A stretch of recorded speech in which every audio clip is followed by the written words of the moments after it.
Hello and welcome to our lecture series of circulatory system. ना इस particular lecture में हम देखेंगे प्लाज्मा के बारे में, देन एल्ब्यूमिन एंड ग्लोब्यूलिन क्या होते हैं। आपने बहुत सुना होगा red blood cells, white blood sales, platelets, जैसे हमने डिस्कस किया था डेंगू एंड एबोला फीवर में प्लेटलेट्स कम हो जाते हैं। तो ये सब क्या होते हैं, या हमने डिस्कस किया था कि एनीमिया में आरबीसीज कम हो जाते हैं। तो ये सब क्या होते क्या है आरबीसीज, प्लेटलेट्स, वो हम इस लेक्चर में देखेंगे। छोटा सा इंट्रोडक्शन मेरा, my name is Aman Srivastava. I have done BTech in electronics and communication from IET Lucknow. I have cleared SSC CGL 2016 pre plus mains. और आप मुझे फॉलो कर सकते हैं अनअकैडमी के ऊपर, जिससे कि आपको जितने भी मेरे लेक्चर अपडेट्स हैं, जितने भी नए नए कोर्सेज आएंगे एसएससी सीजीएल के लिए, आपको सब पता चलता रहेगा। प्लीज़ रेट कीजिए, रिव्यू कीजिए और शेयर कीजिए इस लेसन को। Thank you. शुरू करते हैं। देखिए प्लाज्मा क्या होते हैं। प्लाज्मा होता प्रोटीन ही है, राइट।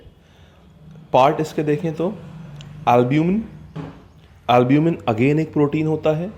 ये प्लाज्मा में जो प्रोटीन प्रेजेंट होता है उसको हम कहते हैं एल्ब्यूमिन, राइट।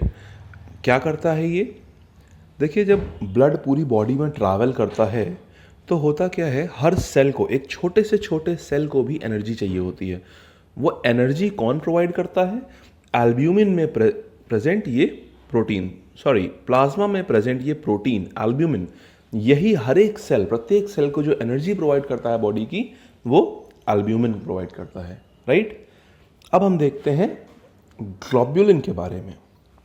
ग्लोब्यूलिन क्या करता है, देखिए आपने एक टर्म सुना होगा हेमोग्लोबिन।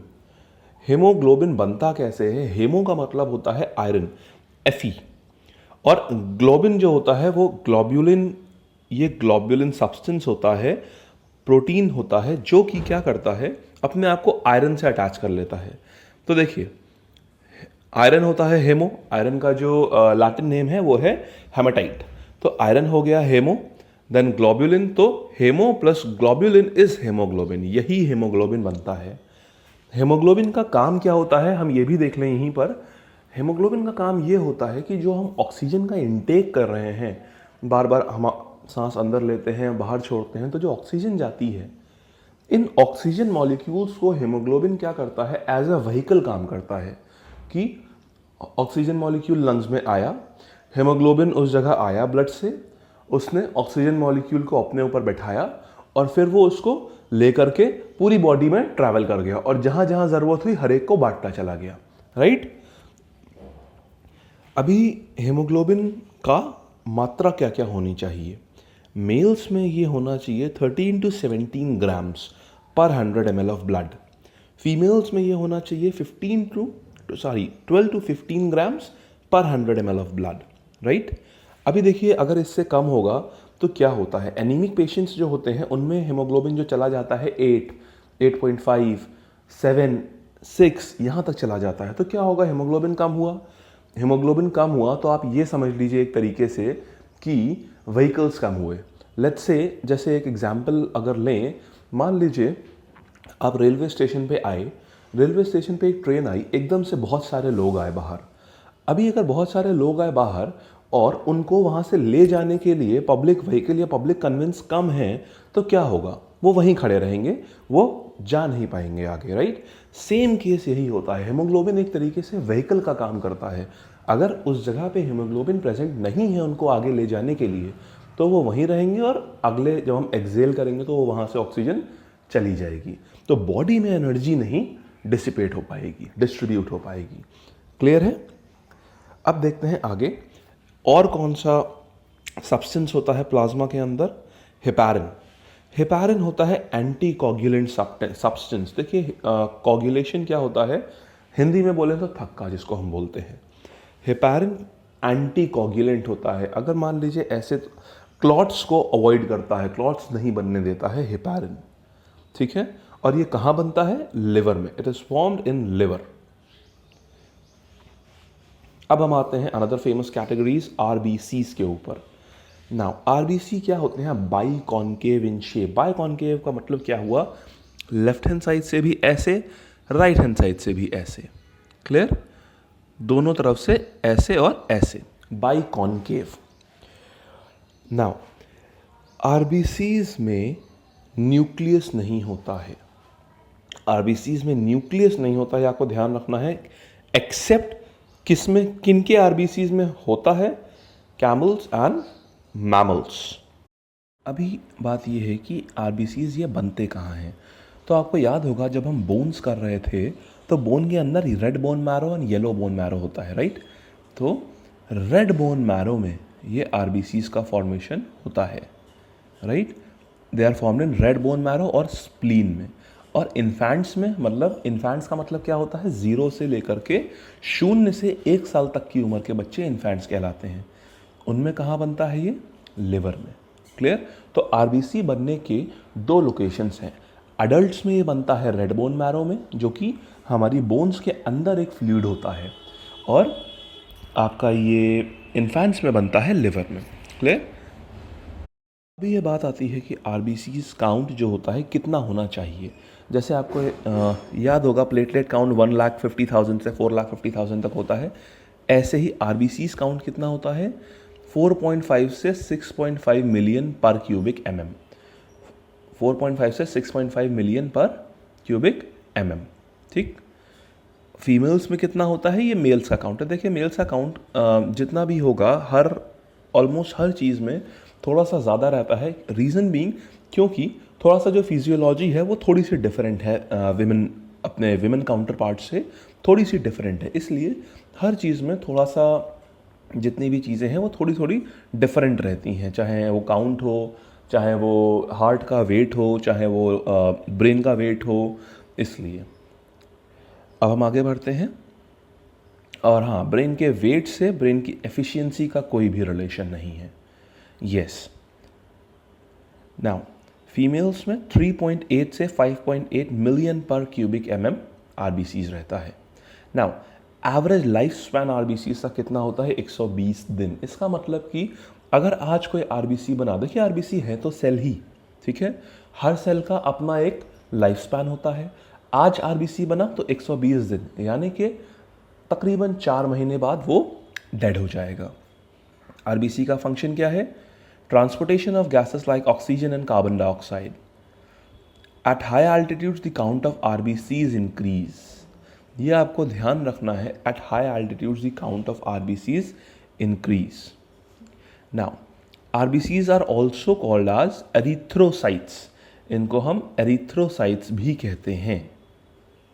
ये क्वेश्चन आपका एसएससी सीजीएल में काफ़ी पूछता है कि हाई एल्टीट्यूड्स पे क्या होता है, आरबीसीज का साइज़ बढ़ जाता है या फिर उनका नंबर बढ़ जाता है? तो एक्चुअल में उनका आरबीसीज का नंबर बढ़ जाता है। उसका फैक्ट जो हम एट्रीब्यूट करते हैं वो ये, क्योंकि हाई एल्टीट्यूड्स पे ऑक्सीजन कम रहती है तो अब वो अपना साइज़, उनके नंबर्स बढ़ जाते हैं ताकि ज़्यादा से ज़्यादा ऑक्सीजन को कैरी करा जा सके, इसलिए। अब आते हैं डब्ल्यूबीसीज के ऊपर। डब्ल्यूबीसीज को हम कहते हैं वाइट ब्लड सेल्स। ये ल्यूकोसाइट्स के नाम से भी जाने जाते हैं। It fight against diseases less in count as compare to RBCs. RBCs से कम होते हैं मात्रा में।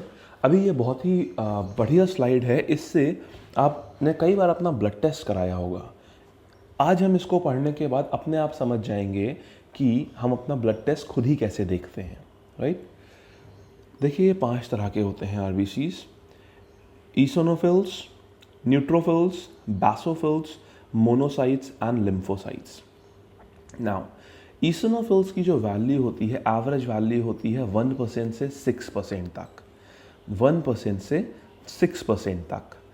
अभी जब इस रेंज से ज़्यादा होता है तो डॉक्टर जब ये टेस्ट करवाता है, इसको बोलते हैं डिफरेंशियल ल्यूकोसाइट। आपने सुना होगा TLC, DLC.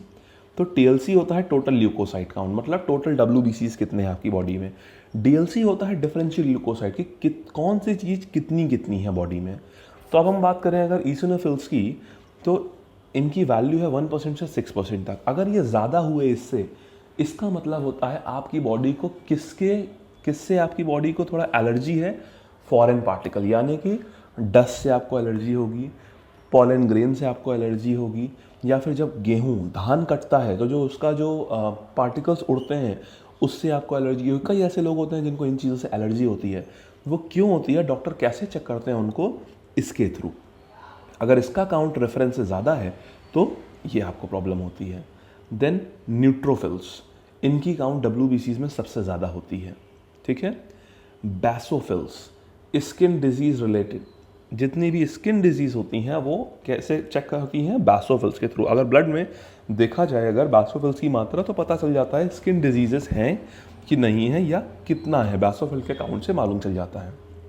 Monocytes, largest among all WBC cells. देखिए कंफ्यूज मत होइएगा, न्यूट्रोफिल्स और मोनोसाइट्स में न्यूट्रोफिल्स का नंबर हाईएस्ट है, मोनोसाइट्स का साइज सबसे ज़्यादा होता है।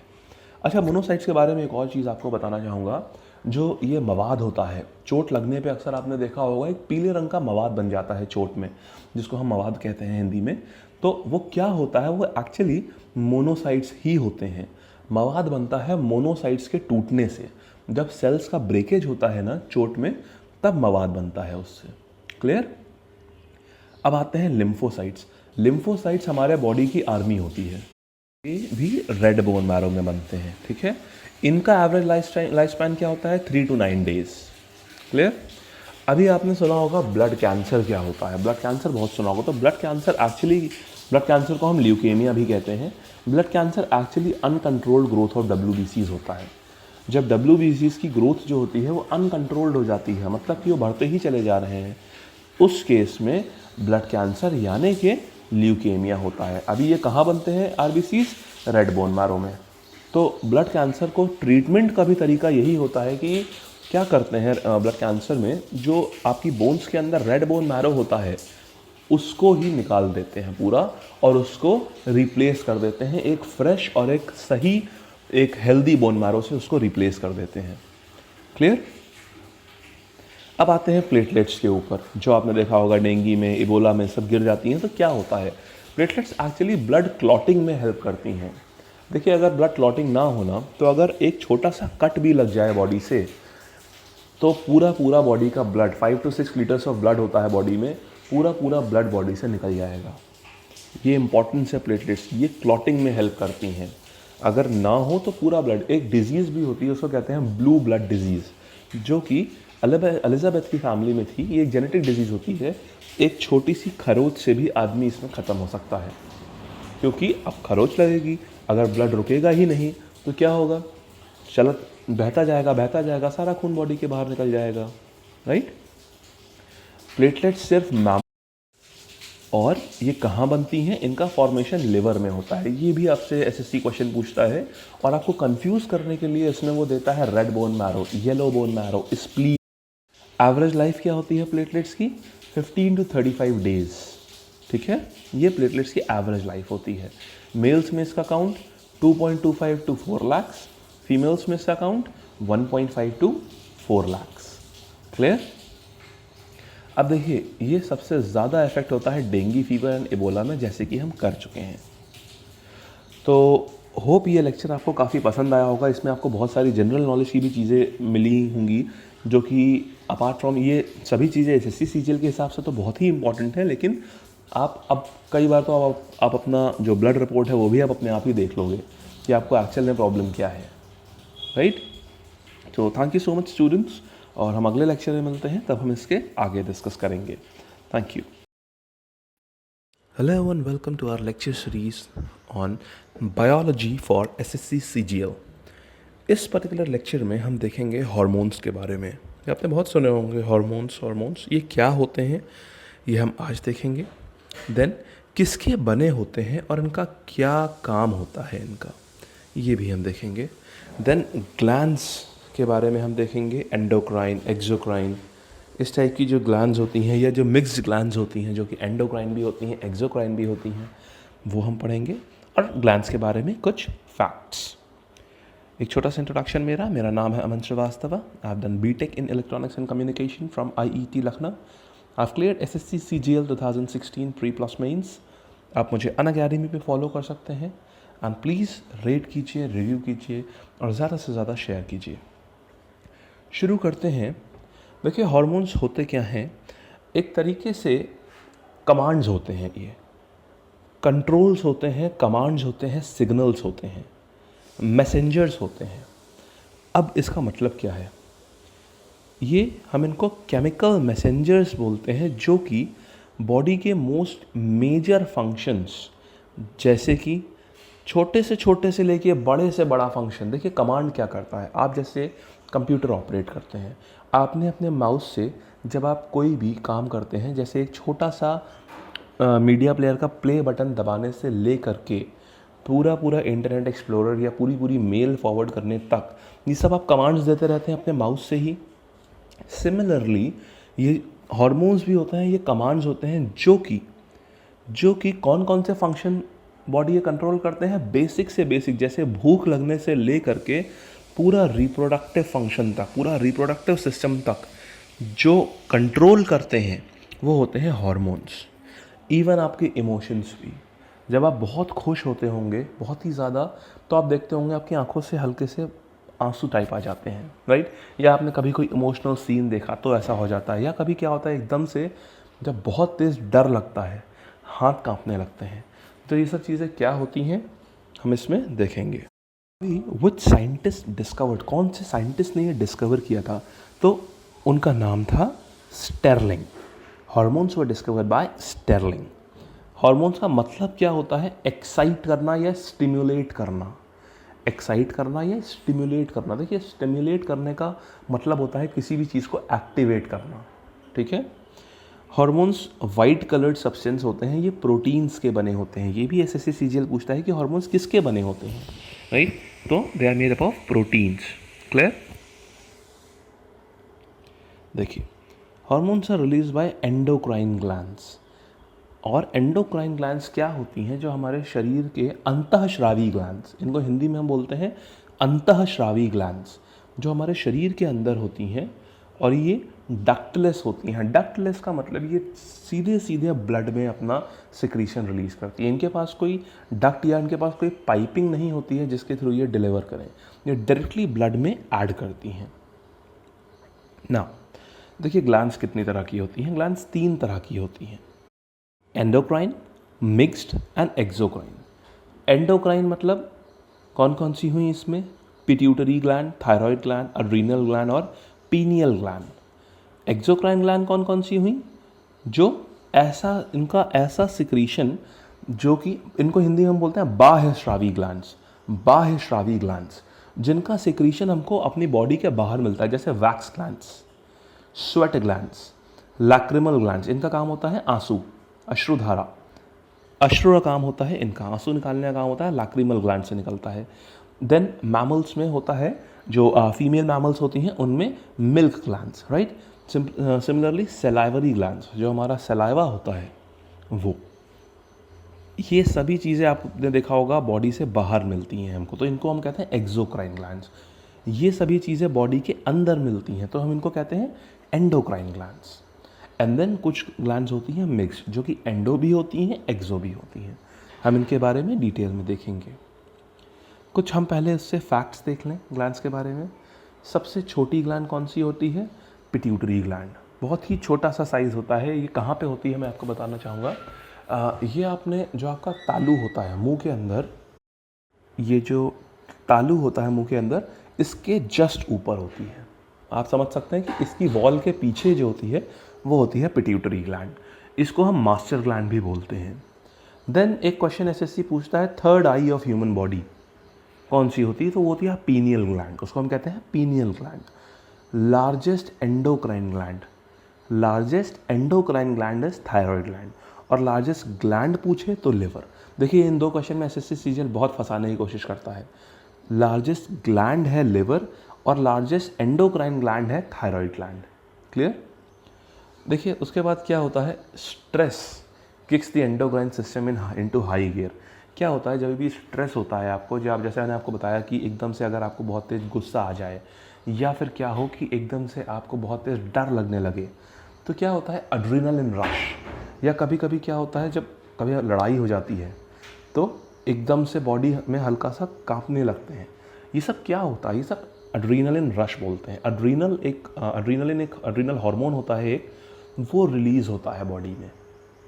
वो क्या करता है, जैसे फाइट के टाइम पे क्या करता है, वो हाथों में ब्लड सप्लाई को बढ़ा देता है एकदम से, क्योंकि उस समय आपकी मसल्स का यूज़ ज़्यादा हो रहा होता है, वो अपने आप ही आपके हाथों में ब्लड सर्कुलेशन बढ़ा देता है, क्योंकि मसल्स को ज़्यादा ब्लड चाहिए, वो ज़्यादा काम कर रहे हैं उस समय, तो उन्हें ज़्यादा ब्लड चाहिए।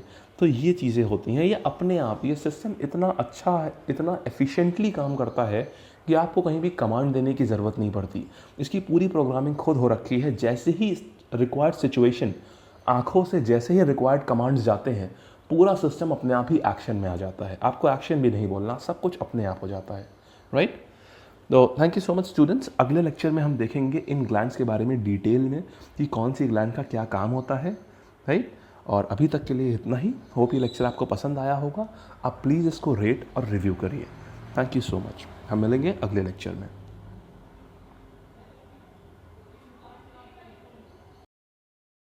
Hello and welcome to our lecture series on biology for SSC CGL। ये हमारा लेक्चर है ग्लैंड्स के ऊपर। इस लेक्चर में हम देखेंगे पिट्यूटरी ग्लैंड के बारे में और हार्मोन्स, जो कि देखिए पिट्यूटरी ग्लैंड 3 पार्ट्स में डिवाइडेड है। एंटीरियर मतलब अग्रभाग, पोस्टीरियर मतलब पिछला भाग, और मिडिल यानी कि मध्य भाग। तो पहले हम देखते हैं अग्रभाग से कौन कौन से हार्मोन्स निकलते हैं। इतने हार्मोन्स निकलेंगे, ये सारी चीज़ें हम देखेंगे। इनको हम एक एक करके लेते हैं। पहले एक छोटा सा इंट्रोडक्शन मेरा नाम है अमन श्रीवास्तव। मैंने बीटेक किया है इलेक्ट्रॉनिक्स एंड कम्युनिकेशन से IET लखनऊ से, और I have cleared SSC CGL 2016 pre plus mains. आप मुझे अनअकैडमी पे फॉलो कर सकते हैं, और प्लीज़ रेट कीजिए, रिव्यू कीजिए एंड शेयर कीजिए। देखिए पिट्यूटरी ग्लैंड की जो लोकेशन होती है वो जस्ट बिलो द ब्रेन। इसका मतलब कि ब्रेन के नीचे, और ये जो आपका तालू होता है, जो आपके मुंह के अंदर जो आपका तालू होता है, जो टंग के ऊपर एक मस्कुलर सा एरिया नहीं होता है, तालू जिसको हम कहते हैं, उसके ऊपर होती है, मतलब उसके पीछे होती है एक तरीके से, ठीक है। वो होती है पिट्यूटरी ग्लैंड की लोकेशन। और ये maximum number of hormones, 9 hormones, 9 in number release करती है।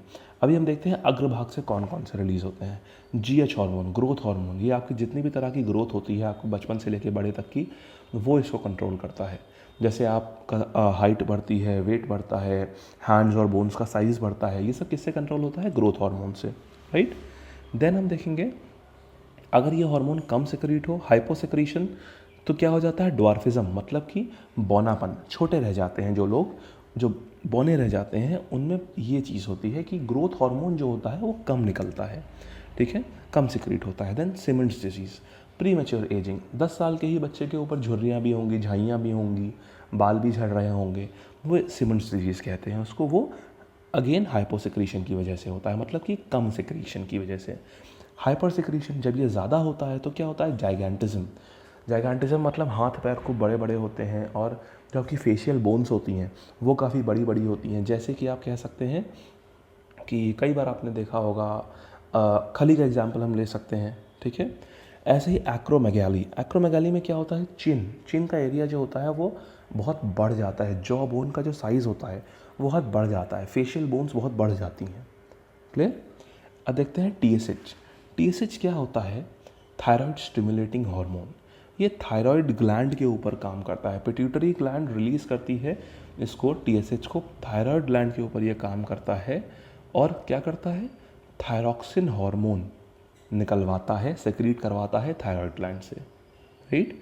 थायराइड ग्लैंड से थायरॉक्सिन हार्मोन निकलवाता है ना। एक चीज़ आप ध्यान रखिएगा, पिट्यूटरी ग्लैंड TSH निकालती है, ना कि थायराइड ग्लैंड। थायराइड ग्लैंड कौन सा हार्मोन सेक्रेट करती है? थायरॉक्सिन। और थायराइड स्टिमुलेटिंग हार्मोन कौन सा ग्लैंड सेक्रेट करती है?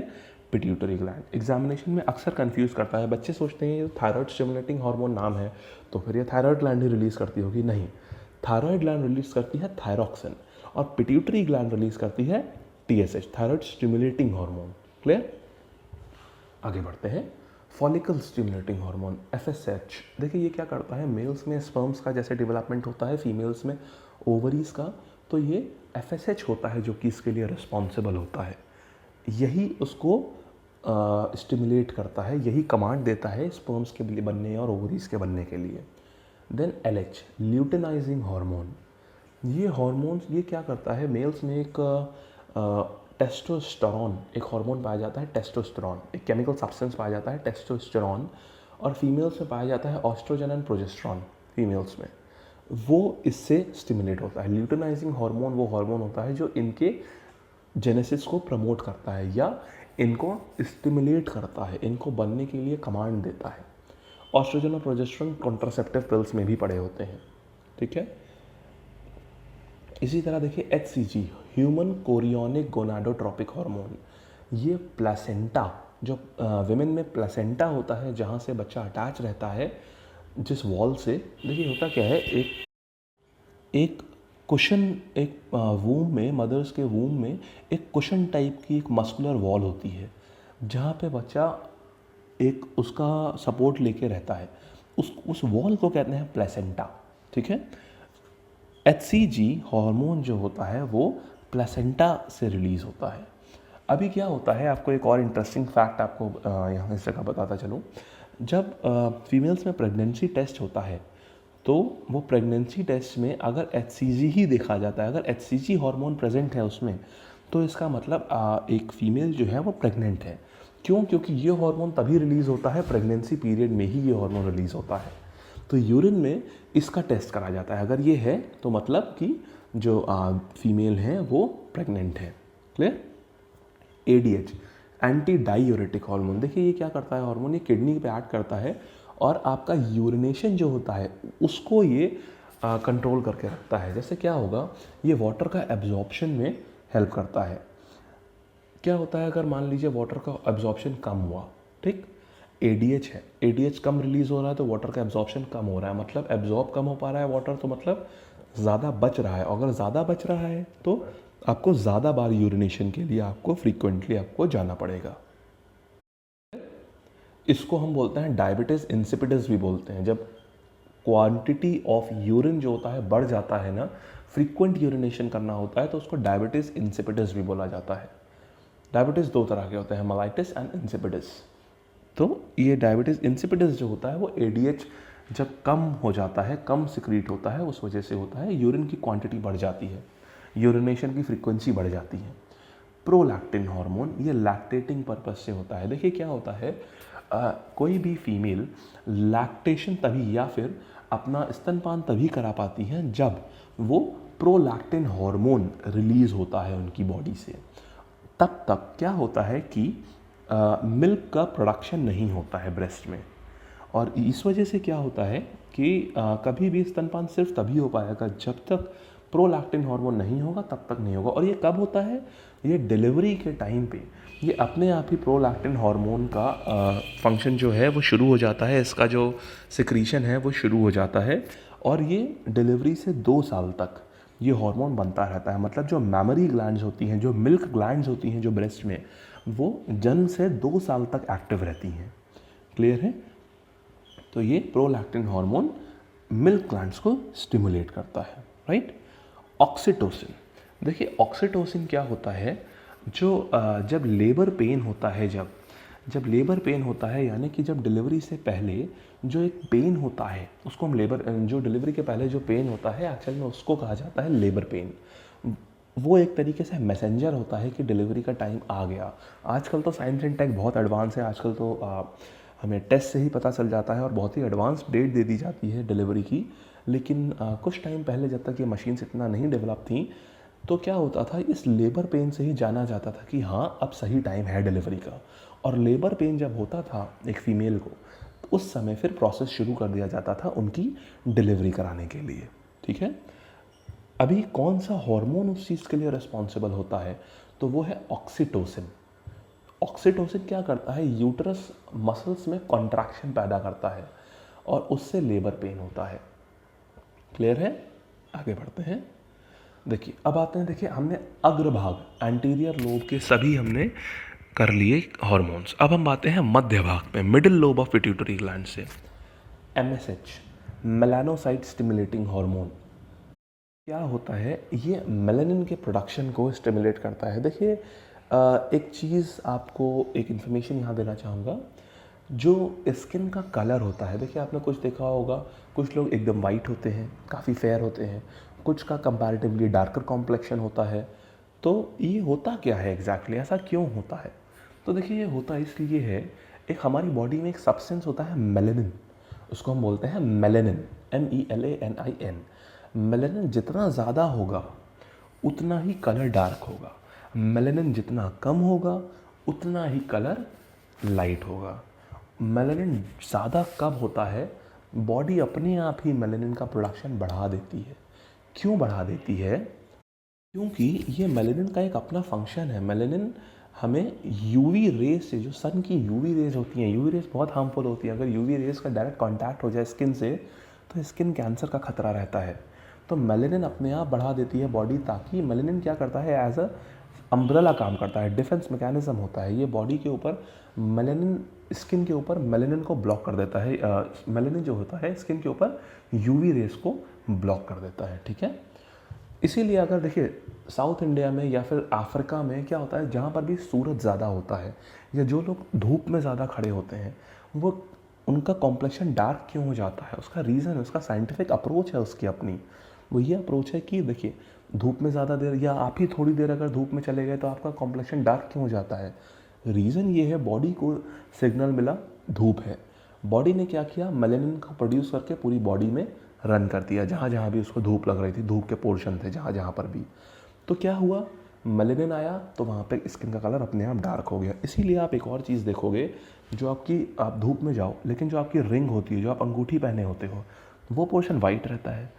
ऐसा क्यों? ऐसा नहीं है कि उसके ऊपर धूप नहीं पड़ी इसलिए वो वाइट रह गया, या धूप ने आपको काला किया। आपको धूप नहीं काला करती है, ये आपकी अपनी बॉडी ही है जो आपको डार्क कॉम्प्लेक्शन देती है। क्यों? और वो बहुत ही अच्छा है। अगर आप इसका साइंटिफिक रीज़न देखो तो बहुत अच्छा है। आपकी देखिए, आपकी फिंगर के एरिया में, जो आपकी फिंगर कह रहा हूँ, जो रिंग है आपकी फिंगर में, उसके ऊपर धूप नहीं पड़ रही थी, तो बॉडी ने देखा यहाँ पे तो धूप नहीं पड़ रही है, तो मुझे यहाँ मेलेनिन भेजने की ज़रूरत नहीं है। मेलेनिन वहाँ आया नहीं तो आपकी स्किन डार्क हुई नहीं। क्लियर? ये रीज़न है पूरा मेलेनिन का। So thank you so much. I hope ये आपको लेक्चर पसंद आया होगा, और अगले लेक्चर में हम इसके आगे जो चीज़ें हैं उनको डील करेंगे और बाकी के हार्मोन्स देखेंगे जो कि पोस्टीरियर ग्लैंड से रिलीज़ होते हैं, ठीक है। Thank you so much. आपको लेक्चर पसंद आया हो तो प्लीज़ इसको रेट कीजिए और रिव्यू करिए। Thank you. Hello and welcome to our lecture series on biology for SSC CGL. इस लेक्चर में हम ग्लैंड्स कंटिन्यू करेंगे अपनी, जो हम पढ़ रहे थे। मिडिल लोब की ग्लैंड्स के बारे में हम पढ़ रहे थे, तो हम इसमें देखेंगे थायराइड ग्लैंड को, pancreas, thymus and adrenal gland. Brief introduction about me, my name is Aman Shrivastava. मैंने बीटेक किया है इलेक्ट्रॉनिक्स एंड कम्युनिकेशन से, आईईटी लखनऊ से। I've cleared SSC CGL 2016, pre plus mains मेरा क्वालिफाई हो चुका है। आप मुझे अनअकैडमी पे फॉलो कर सकते हैं, और प्लीज़ रेट कीजिए, रिव्यू कीजिए एंड शेयर कीजिए मेरे इस लेक्चर को। आगे बढ़ते हैं। Thyroid gland largest endocrine gland होती है ये। जैसा कि हमने पढ़ा था, largest endocrine gland thyroid gland and largest gland liver, right. Now अगर ये ग्लैंड कम, अपना जो सिक्रीशन है, अगर वो सिक्रीशन कम हो तो क्या होता है? तो होता है हाइपोथायरॉयडिज्म। ज़्यादा हो तो हाइपरथायरॉयडिज्म। अभी हाइपोथायरॉयडिज्म में क्या होता है? Goitre, simple goitre. गॉइटर देखिए क्या होता है ना, गले के फ्रंट पार्ट में एक फॉल्स मेम्ब्रेन, एक सूजन सी आ जाती है, एक मेम्ब्रेन एक लेयर टाइप की बन जाती है। ऐसा लगता है जैसे गोल गोल सा एक सूजन आ जाती है, उसको बोलते हैं गॉइटर। और ये क्यों होता है? आयोडीन की कमी से। देखिए आयोडीन क्या होता है, हेल्प करता है इस हार्मोन को बनने में, तो आयोडीन की कमी से ये हो जाती है। थायराइड ग्लैंड का साइज़ बढ़ जाता है। थायराइड ग्लैंड की जो लोकेशन होती है वो गले के सेंटर में होती है, मिडिल, जो गले का निचला हिस्सा होता है उसके सेंटर में होती है इसकी लोकेशन। तो इसीलिए थायराइड ग्लैंड का साइज़ बढ़ता है तो सूजन भी आ जाती है। इसीलिए क्रिटिनिज्म, मेंटल रिटार्डेशन, मतलब कि आदमी दिमागी रूप से थोड़ा अस्वस्थ हो जाता है। हाशीमोटोस मेडिसिन, देखिए एक इसमें एक चीज़ होती है, एक होता है हाशीमोटोस डिजीज़। इस डिज़ीज़ में क्या होता है, मेडिसिन आप दोगे वो एज अ पॉइजन काम करेगी। मतलब आप ट्रीटमेंट दोगे, इसमें दवाई नहीं दी जाती है, इसमें कुछ दूसरे मेथड्स होते हैं इसको ट्रीट करने के। इसमें मेडिसिन ही एज अ पॉइजन का काम करने लगती है। ये ऐसी डिजीज़ होती है Hashimoto disease. Then myxoedema, hair loss, low BP, ये सारे सिम्टम्स हैं। या फिर क्या होता है, आपने देखा होगा, एक्चुअली विमेन में ये प्रॉब्लम बहुत होती है, अनएक्सपेक्टेड वेट गेन। थायराइड की प्रॉब्लम विमेन में काफ़ी ज़्यादा होती है। इनफैक्ट इंडिया में तो हर फोर्थ में से एक वुमेन जो है आफ्टर वन शी क्रॉसेस 40 से 45 साल के बाद वो थायराइड का शिकार होने लगती हैं। क्यों? क्योंकि उनके अंदर ये थायराइड का जो सिक्रीशन होता है या तो हाइपोथायराइड आता है या हाइपर। नॉर्मली जो देखा गया है हाइपोथायराइड ज़्यादा देखा गया है, ठीक है। और इसमें ये सिम्टम काफ़ी आ जाता है, वेट गेन बहुत बढ़ जाता है। अब हम आते हैं हाइपरथायराइड में। क्या होता है? एक्सॉफ्थैल्मिक गॉइटर। इसमें क्या होता है ना, आंखें आपने कुछ लोगों की देखी होंगी बहुत ही बड़ी, एकदम ऐसा लगता है जैसे बाहर ही रखी हुई हैं, right. That is called exophthalmic goitre. Then Plummer's disease. Plummer's disease किसको कहते हैं? जब एक क्या होता है, थायराइड ग्लैंड में ही एक यूड्यूलर स्ट्रक्चर क्या होता है, थोड़ा दानेदार स्ट्रक्चर होता है, वो थायराइड ग्लैंड में पड़ जाता है, गांठ जिसको कहते हैं। वेट लॉस, वीकनेसनेस, देन ग्रेव्स डिजीज़। ये आपको सिम्टम सारे याद होने चाहिए कि हाइपरथायराइड में होता है या हाइपोथायराइड में होता है। जैसे आपसे पूछ लिया जाएगा हाशीमोटो डिजीज़ किससे होती है, तो आप कहोगे हाइपोथायरॉयडिज्म। सिमिलरली आपसे पूछा जाएगा मिक्सोडेमा, तो आप कहोगे हाइपोथायरॉयडिज्म। क्लियर है? पैनक्रियाज की हम बात करें तो ये एक पैनक्रियाज आती है, मिक्स्ड ग्लैंड होती है। ये मिक्स्ड ग्लैंड का मतलब देखिए क्या है। मिक्स्ड ग्लैंड में क्या हो, इसमें पैनक्रियाज में क्या होता है, माइक्रो स्ट्रक्चर्स होते हैं ट्रायंगल शेप के माइक्रो स्ट्रक्चर्स होते हैं, इनको कहते हैं islets of Langerhans. Islets of Langerhans, ये बहुत इंपॉर्टेंट है, ये अक्सर एग्जाम में आता है। और इसमें जो ऑप्शंस आपको दिए जाते हैं वो दिए जाते हैं कि आइलेट्स ऑफ लैंगरहैंस किस में पाए जाते हैं। ऑप्शन होता है किडनी, लिवर, पैनक्रियाज, और एक ऑप्शन और रहेगा, तो इसमें आप मार्क करेंगे पैनक्रियाज। क्लियर है? अब हम देखें अल्फ़ा सेल। इसमें क्या होता है, 3 तरह के सेल होते हैं पैनक्रियाज में, अल्फ़ा, बीटा, गामा।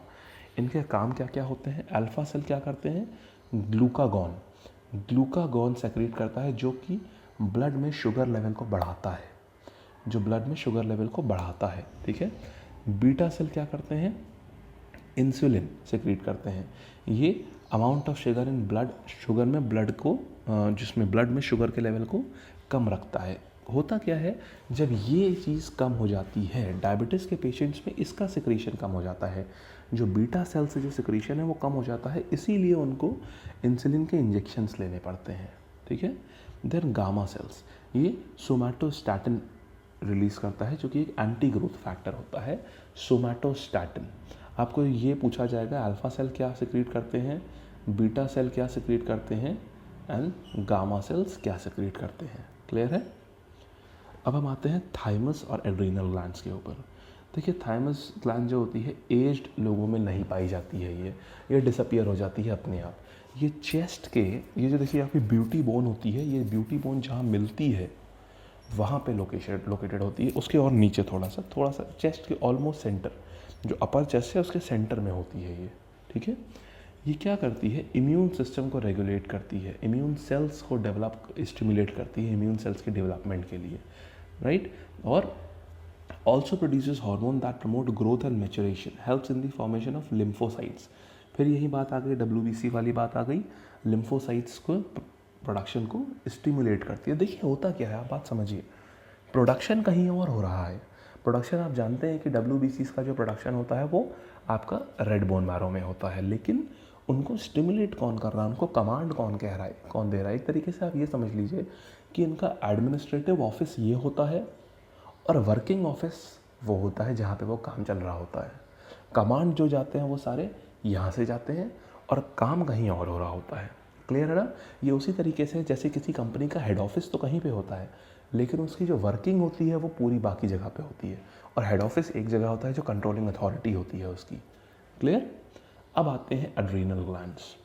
देखिए, इसको इमरजेंसी ग्लैंड भी बोलते हैं या इसको इमरजेंसी हार्मोन भी बोलते हैं, एड्रीनलिन को। ये एड्रीनलिन सेक्रेट करता है, इसको इमरजेंसी हार्मोन भी बोलते हैं।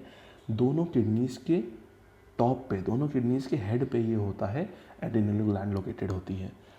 ये कब कब अपना सिक्रीशन करती है, डर, फियर, एंगर, गुस्सा आ जाए एकदम से, या फिर कभी क्या होता है, कभी किसी की बहुत ज़्यादा इंसल्ट हो जाए या एनजाइटी हो जाए तो आँखों से आंसू से आ जाते हैं। क्यों होते हैं? देखिए, आंसू आ रहे हैं, क्यों आ रहे हैं? हमारी आँख में कुछ पड़ा तो नहीं है, कोई गंदगी तो नहीं पड़ी कि आंसू आ रहे हैं, लेकिन फिर भी क्यों आ रहे हैं? एक्चुअल में क्या होता है कि एड्रीनलिन सिक्रीट हो जाता है। एड्रीनलिन का काम ये होता है ये ब्लड पंप को बढ़ा देता है एकदम से, राइट।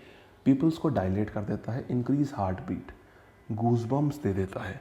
कभी कभी क्या होता है, एकदम से डर लगता है तो आप अपने हाथों पे देखेंगे, जो हाथ के रोए होते हैं, जो हाथ के बाल होते हैं, वो खड़े हो जाते हैं, उसको हम कहते हैं गूज बम्प।